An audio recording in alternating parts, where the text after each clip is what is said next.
Good morning. Good morning.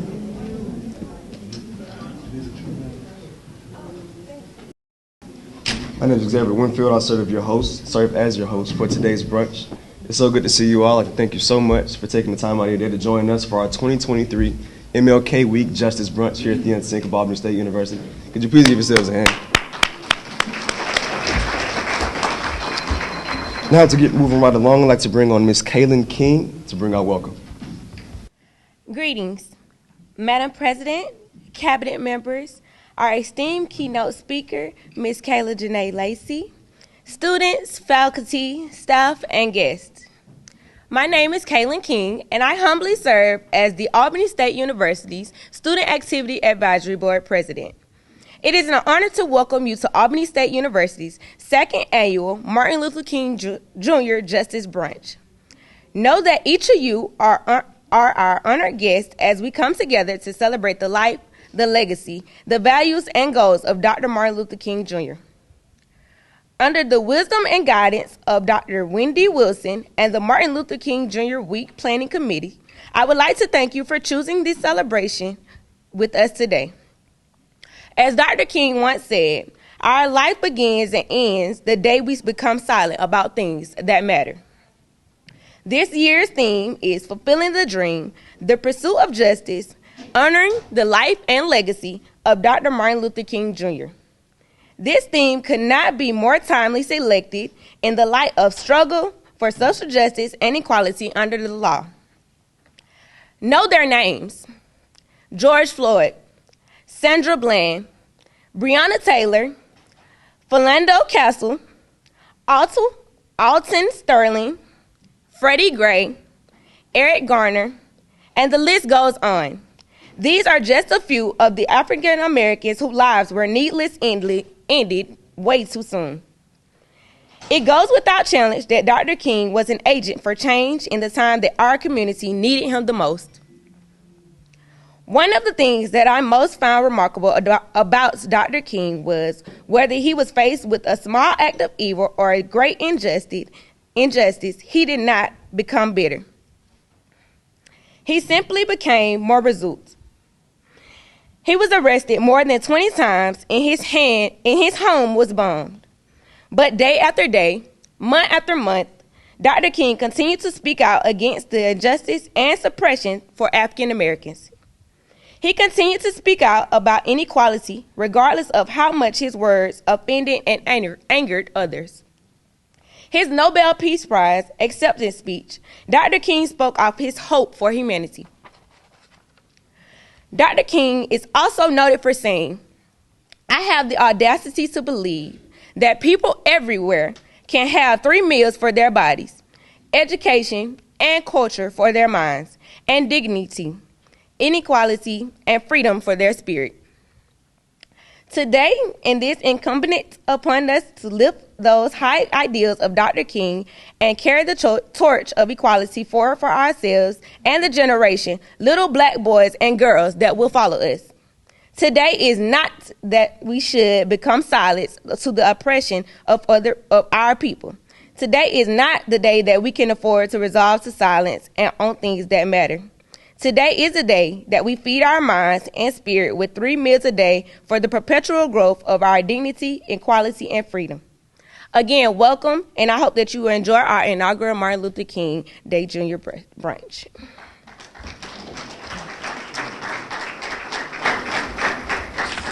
Thank you so much, Ms. Kyla.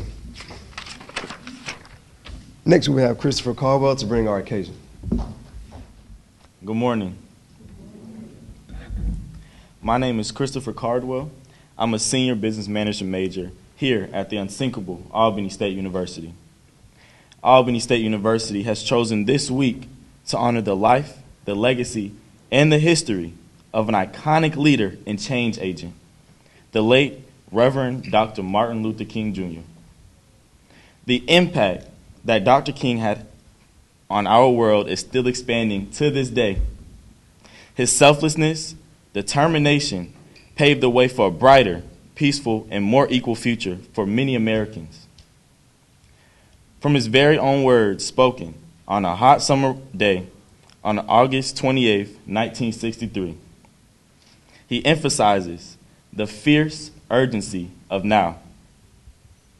That there is no time to engage in the urgency of cooling off, that now is the time to make the real promises of democracy, that now the time to lift our nation from the quicksands of racial injustice and promises of racial equality. So today, we are choosing to honor Dr. King and his legacy. This day during MLK Week 2023, we will honor Dr. King's legacy by providing a platform to ensure the idealistic foundation for which he fought and made the ultimate sacrifice will not perish. As we proceed with our program today, we would like to thank everyone in attendance and all those persons joining us via YouTube, and most importantly, our esteemed keynote speaker for joining us and supporting us as we honor the late Dr. Reverend Martin Luther King, Jr.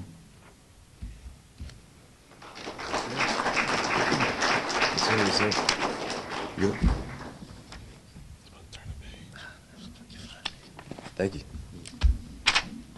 Without further ado, we have a solo musical selection from Miss Courtney Bailey.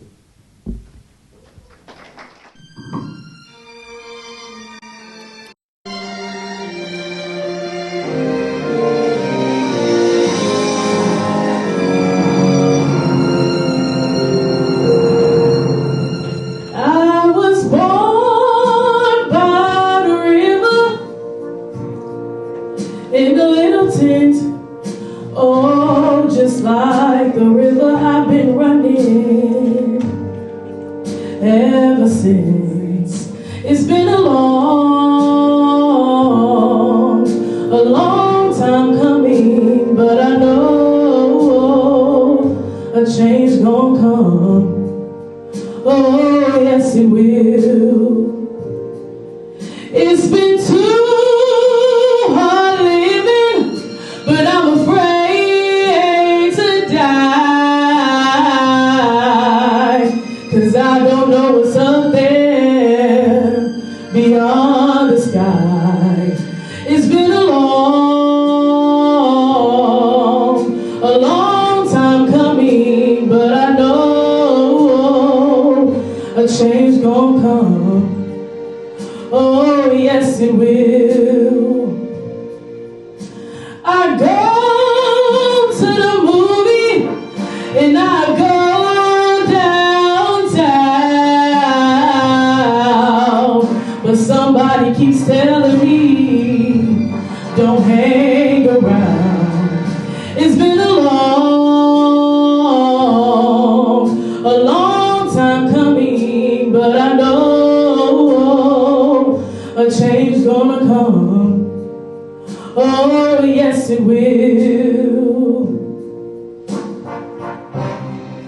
Then I go to my brother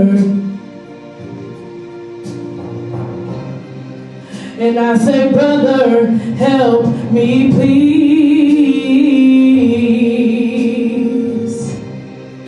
But he winds up knocking me back down on my knees. Oh, there's been times that I thought I could last for long, but somehow I'm able to carry on. It's been a long time coming, but I know a change gonna come.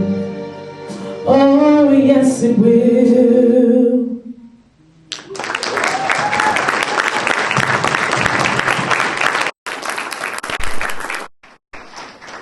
Yeah, that was beautiful. All right. We will have our invocation. I'd like to bring on Pastor Yaz Johnson. Please help me welcome him up. Good morning.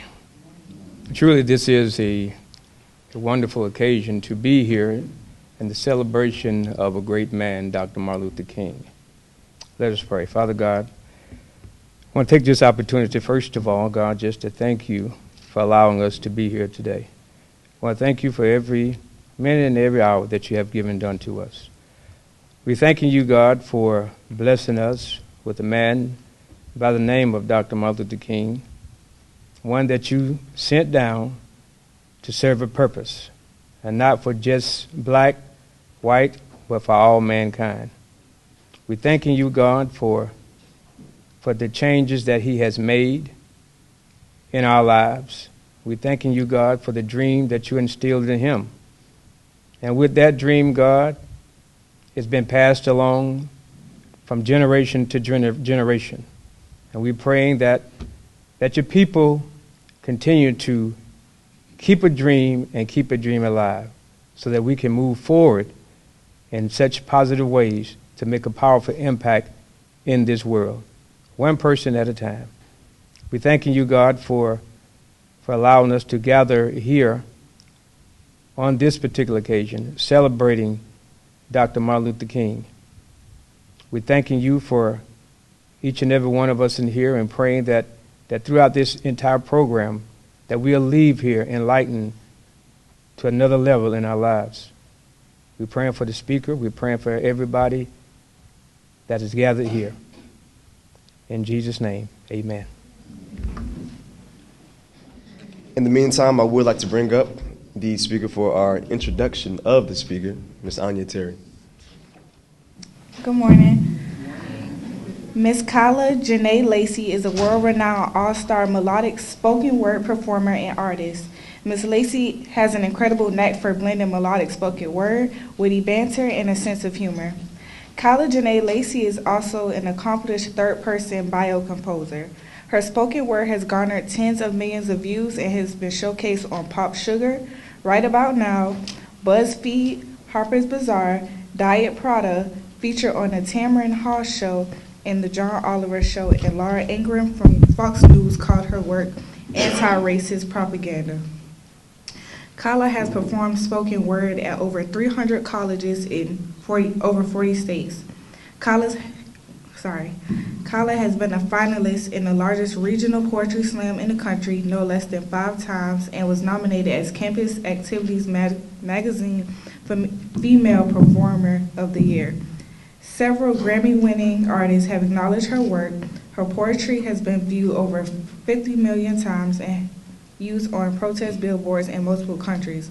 She has also written for large publications such as the Huffington Post, BET.com, and Root Magazine. Without further ado, I present to you our keynote performer for the 2023 MLK Justice Brunch, Ms. Kyla Jenee Lacey. Hi, good morning. Can you hear me? My name is Kyla Jenee Lacey, as you heard. I do poems for a living. It's an interesting existence, to say the least. So today I'm going to start, I'm going to be doing a little reading, because poets read too, but I know we're here to celebrate MLK and his legacy, so I'm going to start with a poem that I wrote that was inspired. It's actually making some moves on social media right now, but it was inspired by, I was just kind of very tired of seeing conservative right-wing people take MLK quotes and usurp them, and like Sarah Huckabee Sanders, for instance, who is the governor of Arkansas, who banned CRT and the use of Latinx in schools, but also likes to tweet MLK quotes. So this was a poem that was inspired about that. And I would do like to give a trigger warning. Some of my poems have language, but it's all in context. So, I mean, I think we're all adults here. How are you guys today, by the way? Are you sure? Okay. I know we might have the itis a little bit, so. Okay. There's something about the way white people gentrify Martin Luther King's speeches by pretending to be moved by them, then trying to move out people who live on streets named after him. Or the way they regurgitate the words his words to spit back at the very people they were spoken for. Funny how Martin Luther King is now spoken for, how white people will always tell you what he would condemn, like he didn't condemn white people speaking for black people in the first place. Or the reason that they easily forget that he has nothing more to say. There's something about the way his dreams get misinterpreted. get taken out of context, how his fear of integrating his people into a burning house came to fruition, how his grit gets needlessly forgiven, how they didn't listen to all of his words, like when he said that riots are the language of the unheard. Rioting and looting always gets lauded in history books or coded in forgiveness when it's white kids upset about sporting events. There's something about the way a nation forgets that its founding fathers didn't find anything, but don't remember how their fathers found him detestable and authored revisionist history books. They've gotten myopia written all over them and gotten bad words like slave erased by white guilt and replaced with black assistants. Crazy how black assistants and servants wanting to serve their own interests unsettled a country built on independence. There's something about the way he gets remembered and forgotten in the same sentence. Like somehow MLK soothed their spirits, like his almost 30 arrests were just misunderstandings, like his wiretaps were just miscommunications, like the calls to his wife were just congratulations, like the bullets to his chest were just a mark of martyrdom. Respectability politics still leaves blood on business suits, still leaves them trying to whitewash his blood off their hands and off their history. Or the way they forget that the bridges he marched on and the crosses gifted to him by Christians were burning. Long weekends always make you forget. And holidays turn sin holy. There's something about the way a government forgot to celebrate him in any January or any other month or year or decade of his life. Or how they try to put revolutions in a box by trying to put revolutionaries in a box.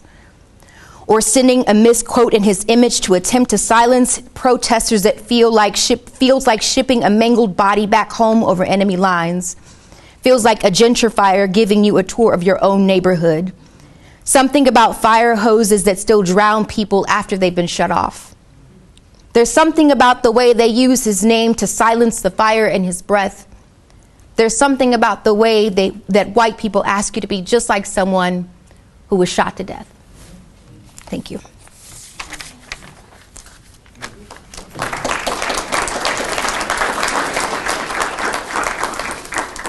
I hope that was like a good pause. I'm going to do some from memory. So I am originally from Chicago, but I spent a good half of my childhood in Seminole County, Florida.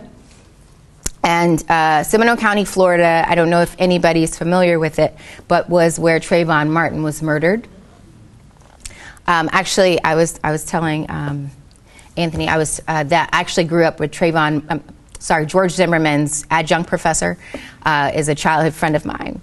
And so at the time in Seminole County, one of the things that was happening was that there was also a controversy over hunting black bears. And so I wrote on Facebook, the Old People app, that in Seminole County, black bears are more protected than black boys. I lost a few friends, but I didn't lose any friends, if you know what I mean. But so years later, unfortunately, things like that were still occurring, and so I wrote this poem as part of that.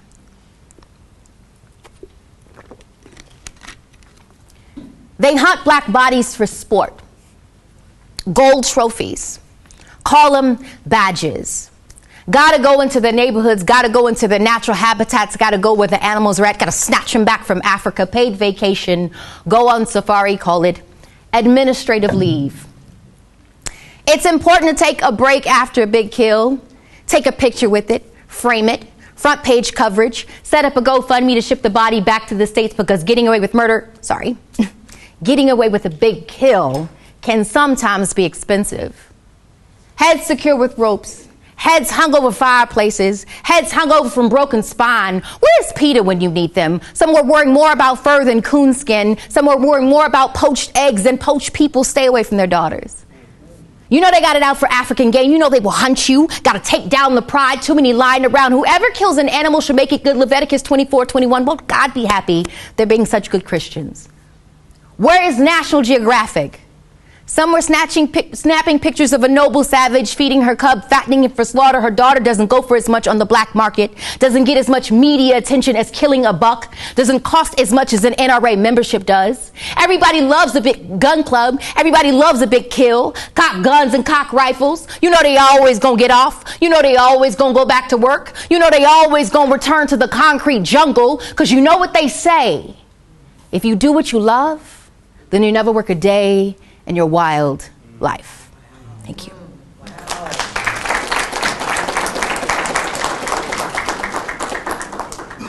Put my phone on Do Not Disturb. Sorry. I'm going to read another one again because that sometimes happens. So I'm very active on social media, unfortunately. And one of the things that was happening is, and still very much happening, is that AAVE has been turned into Gen Z speak or Twitter speak. It's not.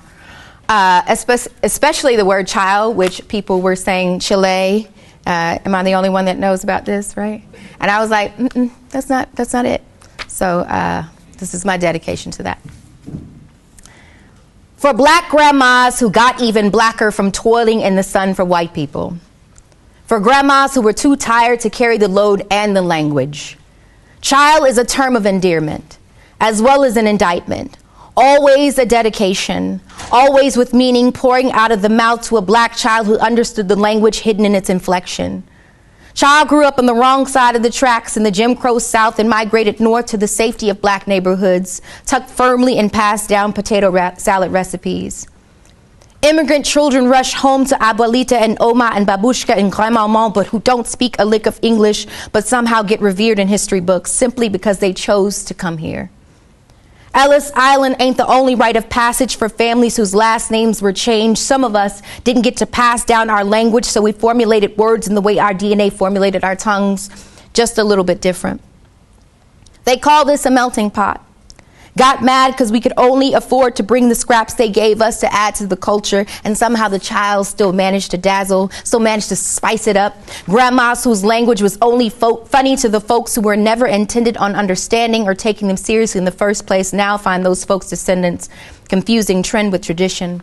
Hashtagging and TikToking words hurled from the kitchen like, child sit down somewhere. And if you don't know exactly where somewhere is, then child sit down somewhere because this ain't for you. This is for black grandmas who still speak to their bonds in a broken tongue, who took a bastardized language and made it legitimate, raised it as her own and sent it off to a world that doesn't know that just because you want something doesn't mean it's yours. Like something for her descendants to hold on to, pass down her linguistic heirlooms that y'all call slang. But God bless the child who has its own language. Thank you.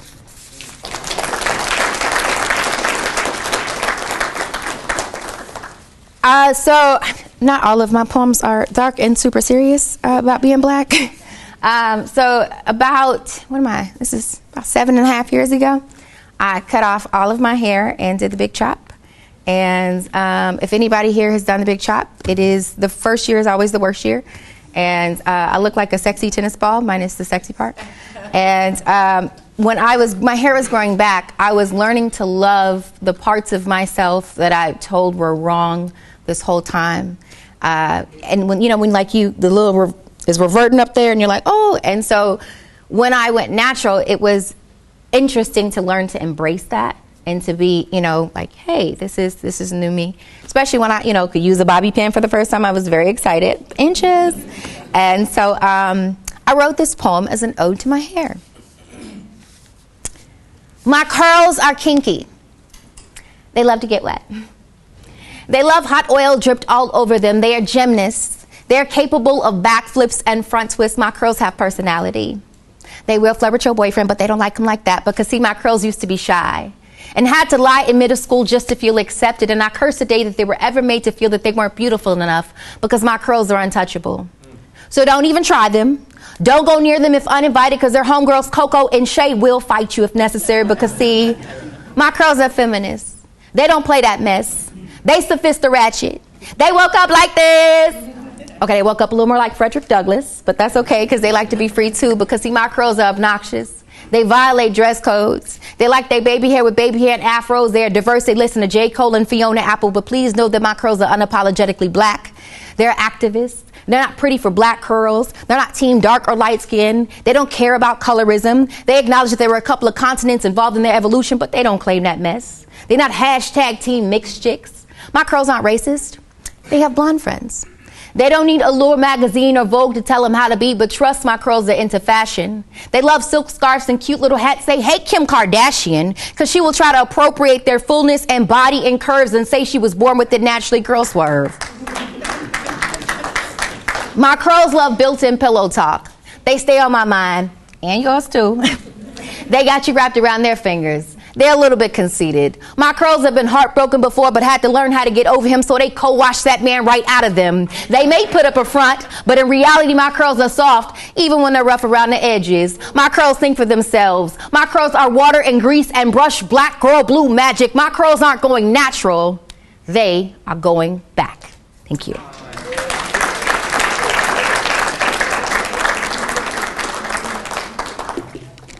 I don't know if I'm cold or hot. Let me see here. So I'm going to do, so this poem kind of changed my life a lot. It was my biggest viral poem. Some of you may have seen it and not recognize it was me because I looked very different from the side with red hair. But this poem got a teacher fired in Tennessee, and that kind of blew up because he showed my work as well as gave his students a Ta-Nehisi Coates essay to read for class, and he was subsequently fired. But it's cool because I'm in his family group chat now, so we play Wordle every day. But this poem, like I said, I grew up in Seminole County, Florida, and I grew up as at the beginning of my life in a very black neighborhood, and the end of my childhood in a very white neighborhood. And a lot of times my teachers didn't like the fact that their brightest student was also their darkest student. So this was just kind of a culmination of things that I'd gone through and other people had gone through and experienced. A lot of people just don't understand that, I don't have to explain what racism is like to anybody in here, but, because we get it. But this was the poem. And Ann Coulter, not Ann Coulter, I'm sorry, Laura Ingraham said this was anti-racist propaganda. So Fox News, thank you, because you guys would know.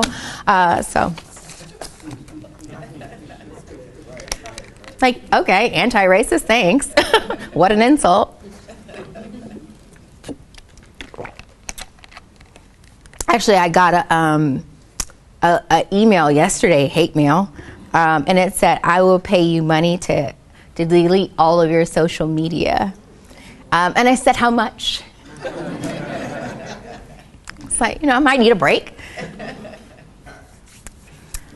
We learned your French.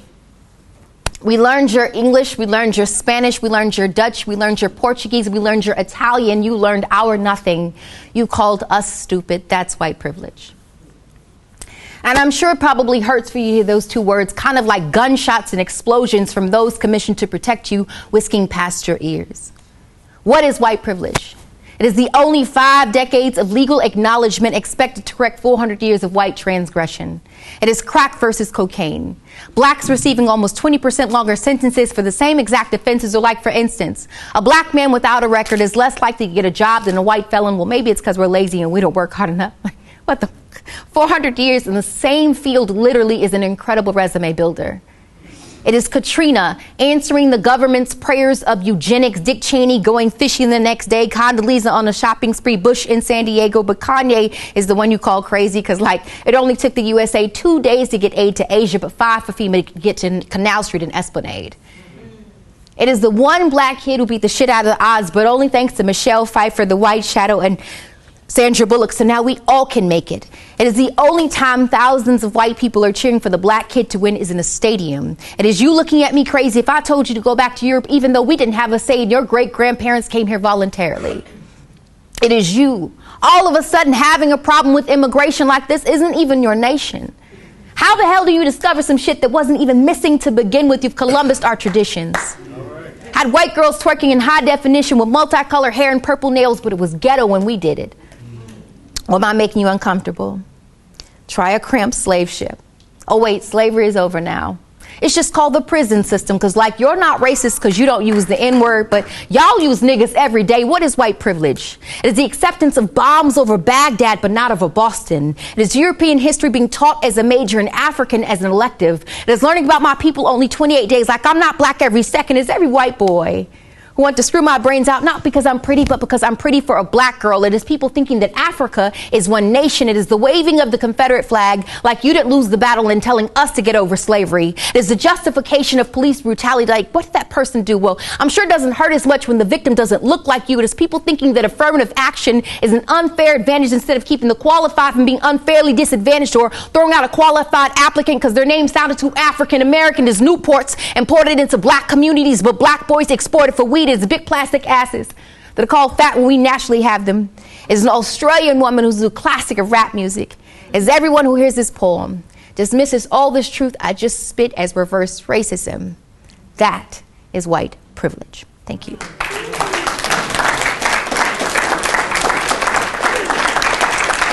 Not for standing out.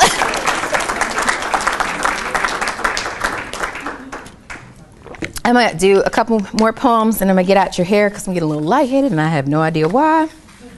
So I like 99% know this poem, so I'm just going to use my cheat sheet.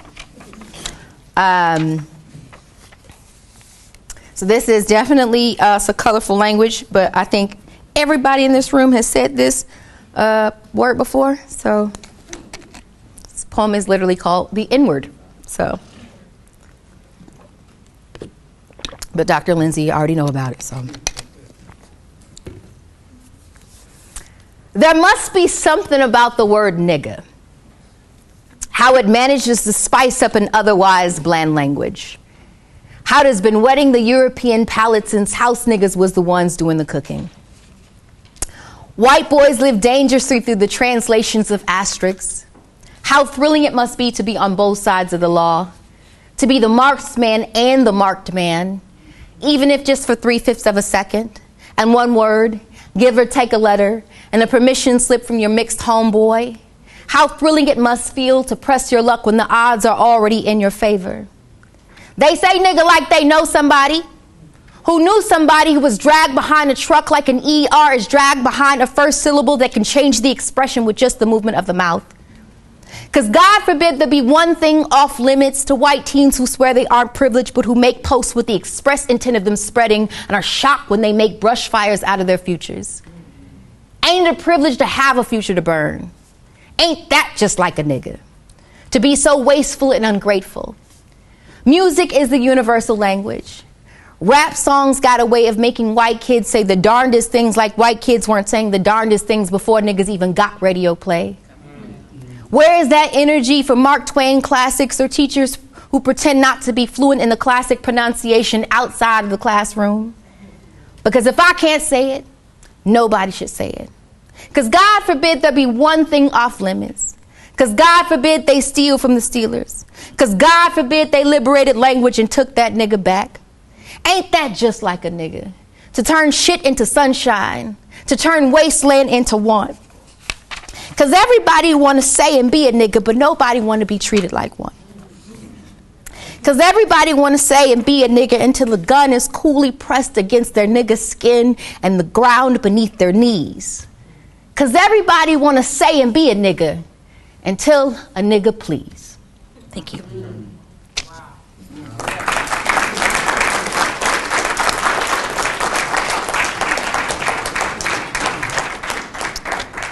I have friends that are women. I even have women in my family. Shit, my mom's a woman. Some of them I have sex with. Some of them I love. So how can I be a sexist? Walking around with their asses out, fancy shoes, suggestive outfits. How can I not think they all aren't thugs? Walking around with their asses out, fancy shoes, suggestive outfits. How can all of them be deserving of my respect and love? I respect and love my daughter. She's half black, so how can I be a race? She's half of me. So how can I be a sexist? I just won't have her walking around like the women I take advantage of, the women I like to fuck. The ones who dress like they sell drugs. The thugs. What do you mean my sexism is like racism? I'm not even race, sexist. I love my black queens. Just not all of y'all are queens. And I get to choose which ones I love and which ones I abuse, even though I ain't shit. I love black people. I just hate niggers. He wanted it. Standing there asking me to mind his business. He should have just showed me his ID. She wanted it. Standing there asking me to forgive her the business, forget her age, I don't need her ID. I mean, he committed a crime. He shouldn't have been black. He shouldn't have talked back. So of course he deserved to be shot at. I mean, she shouldn't have been drinking. So it wasn't really rape. She didn't respond to my advances. So of course she deserved to be shot at. I mean, how is it police brutality when you commit a crime? His body is not his. So if it's lying in the street, I mean, how is it rape when you're already mine? Her body is not hers, so if it's lying in the fetal position, I mean, black people are lazy and just not as smart. They need our direction. I mean, women are weak and just not as smart. They need our direction. I mean, black bodies were only built for hard work. I mean, women's bodies were only built for childbirth. I mean, boy. I mean, big female. I mean, I don't understand why I can't call you guys that when you call each other that. I mean, I don't understand why I can't call you that when it's a scientific fact. I mean, black people have nothing to offer, but I still love their culture and the ones that I can have sex with. I mean, gays have nothing to offer the black community, but I still love lesbians and the ones that I can have sex with. I mean, prison overseer. I mean, polygamous. I mean, there's only one race, the human race, so all lives matter. I mean, you were black first, so concentrate on that. I mean, stop blaming the white community for your mistakes. There's nothing holding you all back. Look at Oprah. I mean, stop blaming black men for your mistakes. There's nothing holding you all back. Look at Oprah. I mean, white women are just more attractive. I mean, light-skinned women are just more attractive. I mean, you're a reverse racist. Every single time something doesn't go your way, you all want to pull the race card. I mean, you must hate men. Every single time something doesn't go your way, you all want to pull the rape card. I mean, Daniel Holtzclaw couldn't have raped all those women. I mean, Bill Cosby couldn't have raped all those women. I mean, being a black woman is like staying in the intersection where racism and sexism collide. Boom. Thank you. Thank you.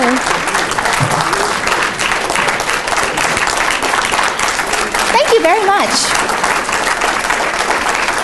Wait, can I? Hold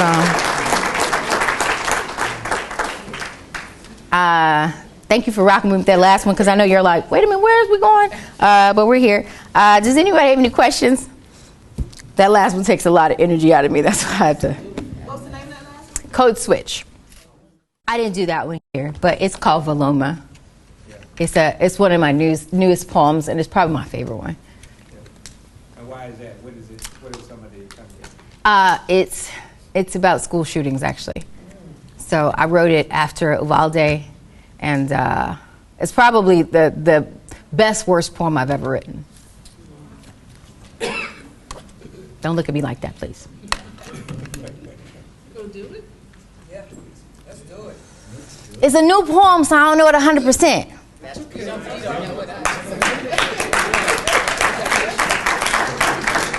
I told you that was going to happen.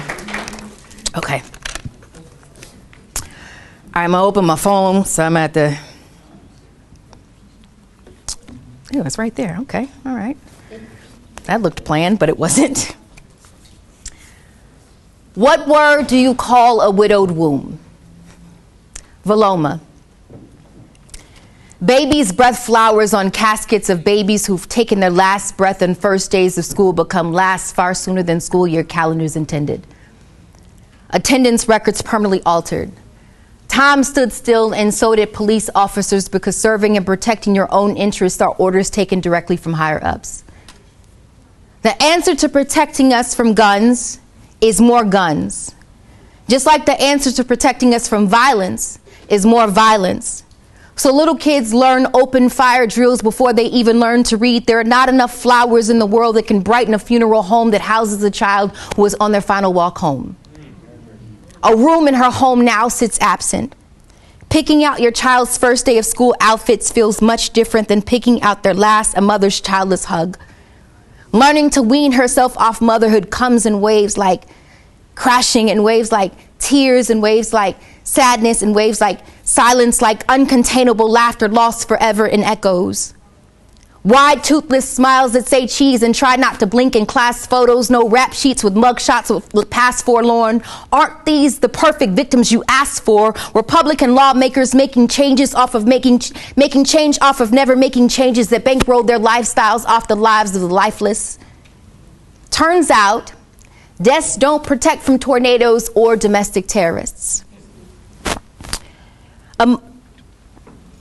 Hugs only felt through ghost pains, a mother's heart ripped in shreds. Imagery is only okay in poetry, when it's just imagery, when no one is actually doing the dying, and we can pretend that fire drills aren't actually ambulance sirens, and that and pretend not to hear, to take the audio out of video so that we don't have to listen to the screams of helpless babies. Because if 21 victims die in a school building and no cop comes to save them, did they ever really make a sound? Did it ever really make a difference? Ghost pains wrapped tightly around a mother's vocal cords that used to lullaby in her sweet baby's names before they were printed on eulogies and screamed into tombstones and came affixed with thoughts and prayers but never movement or action. Backpacks don't make for good bulletproof vests. Maybe that's why they aren't allowed in schools anymore. The NRA sponsoring class field trips to cemeteries where wombs are widowed and window panes won't be held together with Elmer's glue and police tape that does a really bad job of containing the engorged screams and shards of life and broken hearts all over the floors and mothers who can't stop being mothers even though they've stopped being mothers, and Veloma and they can't, and Veloma and they can't, and Veloma. There is no one word in the English language that defines a person who has lost a child, so instead we use the word Veloma, which is Sanskrit for empty or against the natural order of things. Thank you.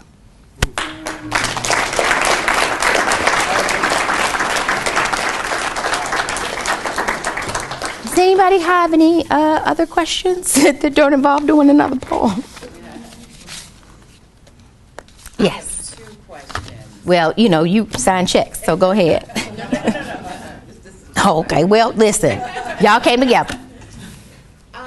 So my first question is, can you name one or two poets that have influenced and helped to shape you, that you admire and respect? And my second is, what inspired you to write, and when did you start writing? Ooh, that's a loaded question, but I think I got it. Okay, so I would not necessarily call this person a poet, but this is my literary grandmother, Toni Morrison. I've been reading her work for more than half my life. And if there were one celebrity that I really wanted to meet, I really wanted to meet her because I've just devoured her books since I was a teenager. So let's see, another one. I had a mentor, and I didn't really like that person as a person, but she was an amazing artist. I will not say her name, but her first part of her name is Queen. So, but her poetry was really, really good. That was petty. I'm sorry. I'm trying to think. Okay, and so you asked what inspired me to write. So I was a very weird kid. I was obsessed with different languages as a kid, and I paint a lot. And I was 10 when my first poem was copyrighted. And I kid you not, the only reason I know it because I used to see it every day, and my mom had it on the wall, embarrassing me for a very long time, even before I was doing poetry for a living. It was like the world, all the confusion and all the neglect, all the hatred and disrespect, all the helplessness and all the lies, all the people. I'm like, get that kid a Snickers, please. Like, this is very, so I was like a very emo kid, but I was always into writing. And then in my early 20s, I met a boy, and I liked him, and we started dating, and he broke his leg, and so I moved in with him and took care of him. And as soon as he could walk, he gave me my walking papers, and I wrote a poem in a very Love Jones-esque way to get him back. And it did not work, but we're still friends, and I got a poetry career out of it. So, and he likes to tell people he inspired me. He said the other day he'd take me back, and I said, I am okay. You have a lot more kids than when we started, so there you go. Any other questions? Yes. Hi, I am two from Seminole County. Hey, what high school did you go to? I went to Seminole High School. Oh, okay. I see. I went to Brantley, so. Okay. Not that you couldn't tell, right? I could not. I have a question. Did you ever experience racism firsthand in Seminole County? Oh, yeah. Was it suppressed in the falsehood of forcing Florida to become the melting pot that they want us to become? So Brantley was very, very, very light skinned. It was a very white school. I would get very much othered. So because I had all honors classes, like I didn't interact with, black people as much as I would like to. Like I was just kind of, so it was like, no, you're different than other black people, Kyla. And then I remember one time a friend of mine literally said, oh no, and I actually said in the poem, I love black people, I hate niggers. And so I grew up with people who thought that was okay. Like, I mean, seeing a a stars and bars belt was very, very normal. Was because I grew up with well-off hillbillies a little bit. Like they had money, like, you know, living on a lake, but, you know, they still had the stars and bars and like fish and bass pro shop hats. And so I would get people to other me and to, you know, give me these like crumbs of assimilation as I was supposed to be like happy with that. I would get people's parents that would be like, oh, you're so, she's so well spoken. And I was like, what does that mean?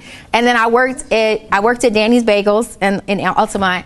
And I remember the lady called and I like made a sandwich for her. And she called, she was like, oh, the girl who made my sandwich she made it wrong. And I was like, oh, that was me. She was like, no, it was a black girl. And I was like, okay, all right. It was me, you know, like, I don't know what I was supposed to say.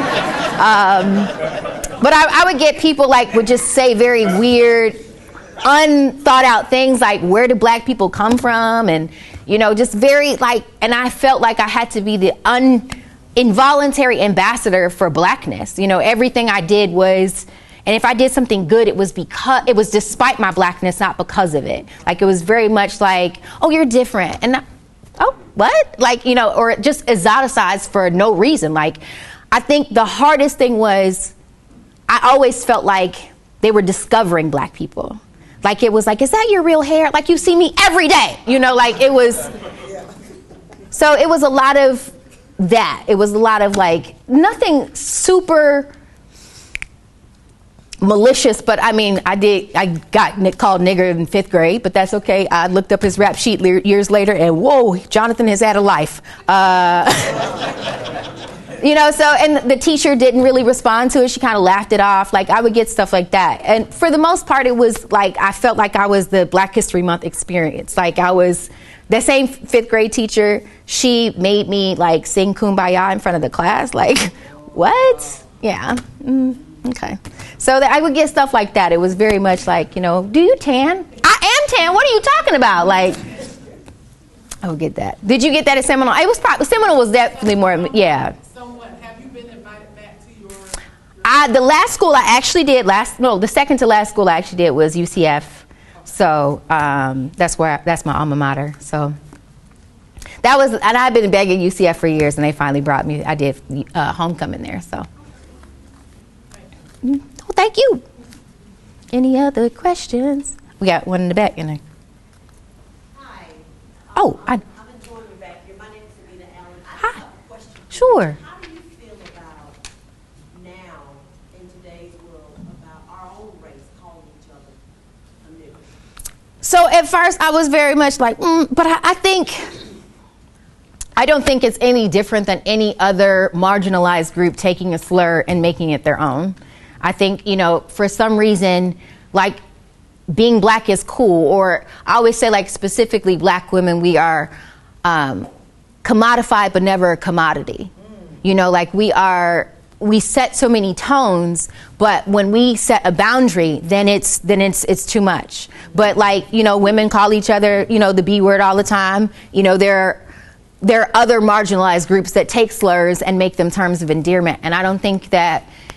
I think the biggest difference is because black people have such a cultural influence in American society that everybody thinks they have access to it. But I don't see nothing wrong with, as I said, turning shit to sunshine. So, you know, I said in the poem already, so it's okay if I repeat it. Yes. Yeah. Mm-hmm. Hi. Hi, Kyla. I'm Kyla.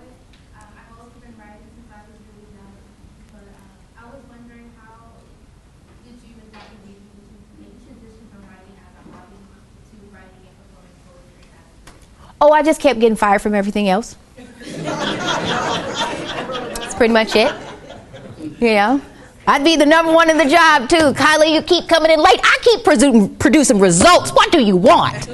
You know, but no, it just was like a hobby, and like my mentor was like, you know, you're pretty good. You know, you should kind of try to do this in colleges and stuff. And I was like, oh, okay. And you know, 10 years later, I'm still doing it. So, you know, for a while I was just doing college. It was a very unknown experience. And then my work started to kind of really make moves. And I was like, oh, okay, I guess I should do something with this. And so, you know, here we are. But I'm probably going to transition out of poetry. I'll still do poetry, but I'll probably transition into different forms of writing. So, because I work for Karen Hunter as well with her mom. So, yes. I really enjoyed your journey. Thank you very much. Thank you. I'm a fan of like artists, and I admire you as a poet. Why, I guess my question is like, what is the procedure like? I noticed that very rhythmic. Is that like how you remember things, or is it like a process, or how does that work? Maybe. I never even thought of that. I will tell you though, like one of my friends, she'd be like, please stop talking in poem. Like, please stop with the, I do talk in metaphor a lot. Like I do, it's a very unconscious thing. Like I just do it. I'm just like, all right, I'm subconscious. But I guess, yeah, I guess that is a way of remembering the rhythm, like definitely helps with the, but I do also feel like a lot of my poems are written rhythmically, but I perform them more conversationally. Any other questions? I have one more question. Okay. When you're writing your poems, do you ever write your poems in anger? Yes. Are those your best poems, or is your happy moments? I mean, I would say if I'm emotionally triggered by something, I'm, you getting this poem, you know. One poem right now that's going viral is about friends. I don't know if anybody's seen it. It went viral on TikTok. Has anybody seen my work before? Yeah. So it's a poem like called Frenemies that is going viral. But I was like, oh, she wrote a poem about me? Okay, you know, and then that's what happened. So that's my social media is Kyla J. Lacey, Kyla J, the letter Lacey. My Twitter, do not follow me if you do not like bad words, because I say a lot of them on Twitter. Kyla_Lacey, because Kyla J. Lacey is gone. So, but any other questions? I'm going to be right over here. And thank you for having me very much. Thank you, everyone, for joining us today as we recognize, I know we have a special holiday for the iconic Dr. Martin Luther King Jr., but one day is certainly not fitting to recognize his full body of work and accomplishments and achievements and contributions on a global level. But that is what we do. I encourage all of us to continue to acknowledge and celebrate and try to follow the glorious and riveting and oftentimes very challenging roadmap that he left for us, because there continues to be much work that needs to occur, which is an indication in the title of this well-defined brunch today, recognizing social justice. So I'm going to be very brief, but there are three people that I really like to thank for, actually. But let me begin with Mr. Moorman. He and I share responsibilities in terms of making diversity, inclusion, and social equity a fiber that grows into a fabric here at Albany State University. And Dr. Marion Ross Fedrick, our president, some years ago, understood the assignment and that it is everyone's responsibility for diversity, inclusion, and social equity. Even though we are a historically black college and university, it is important for us to acknowledge the thread of diversity among our community and the sub-communities within and lead by example. And so she charged me with helping to establish that, and I thank her so much. It continues to be an honor. Cannot do it alone. It's everyone's responsibility. And so it is part of also Mr. Moorman's responsibility. And so he tried it again this year to make me the lead in the execution of this design and execution of this amazing brunch. And I said, absolutely not. So he had me down as the lead chair, and he has done the lion's share of the work. I said, it absolutely must change.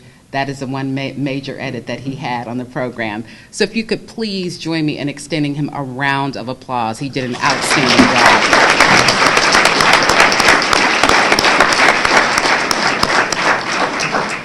Thank you, Dr. Lindsay and your team for the support and helping this to come to fruition, and certainly Dr. Marion Ross Fedrick for all that you do for this institution.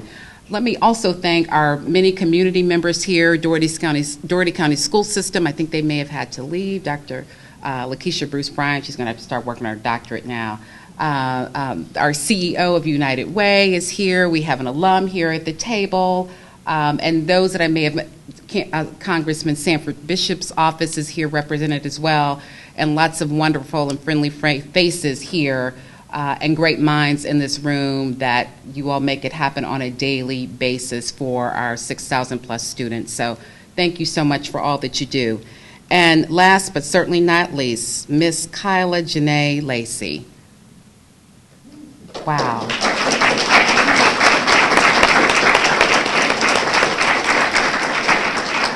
I believe that I can speak on behalf of those that are in this room today. You have an unbridled talent, and we are so honored to have you here. Thank you for those riveting and resonating words. You had a serious amen corner over in this, all across the room, but the table that I sat at. So it was a pleasure to hear you. I wish you continued success. No, I'm going to take great liberty here and say that we are going to make you an honorary RAM. Yay! Come back to Albany State University. Okay. Come back to Albany State University whenever you like, but we await the greater success that awaits you. Thank you very, very You're much. very, very welcome. Ladies and gentlemen, thank you so much for joining us, and we will see you next year. Have a good day.